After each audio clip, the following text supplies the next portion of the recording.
அதாவது ரா jack fruit, பழுக்காத பலாப்பழம், அதை காய வச்சு மிக்சியில் அரைச்சி ஒரு பவுடர் மாதிரி ஆக்கி இந்த ஜாக் ஃப்ரூட் பவுடர், பலாப்பழ பவுடரை கொடுத்து எப்படி சர்க்கரை அளவுகள் குறையுதா இல்லையா அதிகரிக்குதா அப்படிங்கிற விஷயத்த பார்த்ததா ஒரு ஆராய்ச்சி இருக்குது. மே 2019 பிப்ரவரி 2020 வரை இந்த ஆராய்ச்சி நடத்தப்பட்டிருக்கு. இந்தியாவை சேர்ந்த ஆராய்ச்சியாளர்கள் தான் இதில் இருக்கிறாங்க. கோபால் ராவ், சுனில் நாயக் அப்படின்னு சொல்லிட்டு ஆந்திர பிரதேசத்தை சேர்ந்த டாக்டர்கள், உன்னிகிருஷ்ணன் அப்படின்னு சொல்லிட்டு டயபெட்டிஸ் இன்ஸ்டிடியூட்ல இருந்து ஒரு டாக்டர், இது இல்லாமல் ஜேம்ஸ் ஜோசப் அப்படின்னு ஒருத்தர் கேரளா. இந்த ஆராய்ச்சியில் என்ன தெரிய வருது அப்படின்னா, இந்த பலாப்பழ பவுடர் 30 கிராம் பர் டே அப்படிங்கிற அளவில் ஒரு நாளைக்கு குரூப் ஏ 20 சர்க்கரை நோயாளிகள், குரூப் பியில் 20 சர்க்கரை நோயாளிகள், குரூப் ஏல 30 கிராம் இந்த ஃபைபர் கொடுக்குறாங்க பலாப்பழ பவுடர். குரூப் பியில் இது கொடுக்கல. 12 வாரம் கொடுக்குறாங்க. கொடுத்த பின்னாடி எடுக்கப்பட்ட ரிசல்ட்டில் ஹெச்பிஏஒன்சி அளவுகள் குறைஞ்சிருக்கு, ஃபாஸ்டிங் போஸ்ட்பிராண்டியல் ரெண்டுமே ரத்த சர்க்கரை அளவுகள் குறைஞ்சிருக்கு அப்படின்னு ரிசல்ட் வந்திருக்கிறதா சொல்லியிருக்காங்க. பட் என்றைக்குமே ஆராய்ச்சி அப்படிங்கிறது ஒரு ஆராய்ச்சி வச்சு நம்ம எந்த முடிவுக்குமே வந்துட முடியாது. நிறைய பேர் நிறைய ஆராய்ச்சிகள் செய்யணும். இன்ஃபேக்ட் இதை குறித்த பரவலான தகவலே கிடைக்கல. இது ரொம்ப அரிதான ஒரு விஷயமாகவும் இருக்குது. 1-2 ஸ்டடியை வச்சு நம்மளால் இந்த ஒரு முடிவுக்கும் வந்துட முடியாது. அதுலேயும் இன்னொரு பிரச்சனை என்னென்னா, இந்த ஆராய்ச்சியில் ஒன் ஆஃப் த ஆத்தரே அதை அந்த ப்ராடக்டே தயார் செய்யக்கூடியவர். அப்படிங்கும்போது கண்டிப்பாக இந்த ஆராய்ச்சியை நம்ம நம்பகத்தன்மை கம்மியாக தான் பார்க்கணும். யார் ஒருத்தர் ஆராய்ச்சியில் அந்த ப்ராடக்ட்டுக்கும் தனக்கும் சம்மந்தமே இல்லை அப்படிங்கிற வகையில் இருந்து ஒரு ஆராய்ச்சி வந்துச்சுன்னா அதோட நம்பகத்தன்மை அதிகம். இந்த ப்ராடக்டை தயாரிக்கவங்களே ஒரு ஆராய்ச்சி கட்டுரையை வெளியிடும் போது அதோட நம்பகத்தன்மை கொஞ்சம் ஒரு பிஞ்ச் ஆஃப் சால்ட் அப்படின்னு சொல்லுவோம்ல, அந்த மாதிரி ஒரு பிஞ்ச் ஆஃப் சால்ட்டோட தான் நம்ம கொஞ்சம் பார்க்க வேண்டியிருக்கு, குறுகுறுன்னு பார்க்க வேண்டியிருக்கு. உண்மையாக இருக்குமா அப்படின்னு சொல்லிட்டு வேற ஒன்றும் கிடையாது.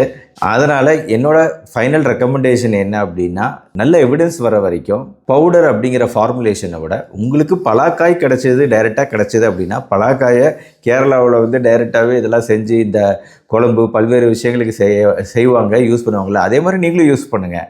ஆனால் பவுடர் அப்படிங்கிறது கொஞ்சம் வெயிட் பண்ணுங்கள். அடுத்த ஒரு நண்பர் வேலங்குச்சி, ஆலங்குச்சி இதோட உபயோகம் குறித்து பதிவிடுங்கள் டாக்டர் அப்படின்னு சொல்லி கேட்டிருக்கிறாரு. வேலங்குச்சி, ஆலங்குச்சி இதெல்லாம் காலங்காலமாக அந்த காலத்தில் பலவிதமான குச்சிகளை நம்ம பல் துலக்க பயன்படுத்திட்டு வந்திருக்கிறோம்.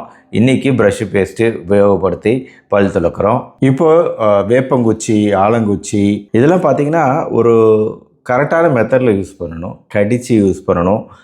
நம்ம கடித்து லைட்டாக தேய்ச்சி யூஸ் பண்ணுறதுனால சில ஆராய்ச்சிகள் பார்த்தேங்க, சில இல்லை நிறைய ஆராய்ச்சிகள் பார்த்தேன்.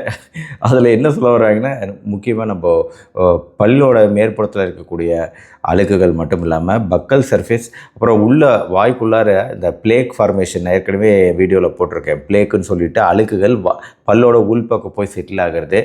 இதெல்லாம் நம்ம அந்த ட்விக்கை சூ பண்ணும்போது, இப்போ மிஸ்வாக் அப்படின்னு ஒரு மரம் கூட இருக்குது, அந்த மிஸ்வாக் மரத்தோட குச்சி இல்லைனா வேலங்குச்சி, ஆலங்குச்சி இதெல்லாம் அதை சூ பண்ணும்போது கடித்து லைட்டாக அதை நம்ம கம் மசாஜிங் கொடுக்கும்போது, ப்ராப்பர் மெத்தடில் கொடுக்கும்போது இதோட எஃபெக்ட் டூத் ப்ரஷ்க்கு ஈக்குவலாக தான் இருக்குது அப்படிங்கிறது பல ஆராய்ச்சிகள், நான் பார்த்த ஆராய்ச்சிகளில் ரொம்ப ஸ்ட்ராங்காக சொல்கிறாங்க. அதோட லிங்கை கீழே தர பாருங்கள்.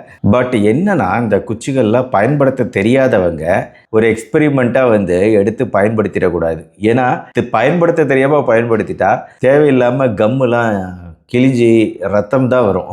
அதை எப்படி கரெக்டாக பயன்படுத்தணும்னு ஒரு மெத்தட் இருக்குது. இந்த ஆராய்ச்சிகளில் ப்ராப்பர் மெத்தடாலஜி ஒரு விஷயம், எப்படி அந்த குச்சியை ஒரு டூத் ப்ரஷ்ஷாக பயன்படுத்தலாங்கிறதுக்கான ஒரு மெத்தடாலஜியும் கொடுத்துருக்குறாங்க. அந்த மெத்தடாலஜி படி அதை கரெக்டாக ப்ரிப்பேர் பண்ணி பயன்படுத்தும் போது டேமேஜ் எதுவும் ஆகிறதுல மாற நன்மை கிடைக்குது அப்படிங்கிறது இந்த ஆராய்ச்சிகள் மூலமாக நான் பார்த்த விஷயங்கள். டூத் ப்ரஷ்க்கு, நைலான் டூத் ப்ரஷ்க்கு ஈக்குவலண்ட் ஆனது வேப்பங்குச்சி அப்படிங்கிறது நிறைய ஆராய்ச்சிகளில் நிறைய ஆதர்கள் சொல்லக்கூடிய ஒரு விஷயமா இருக்குது.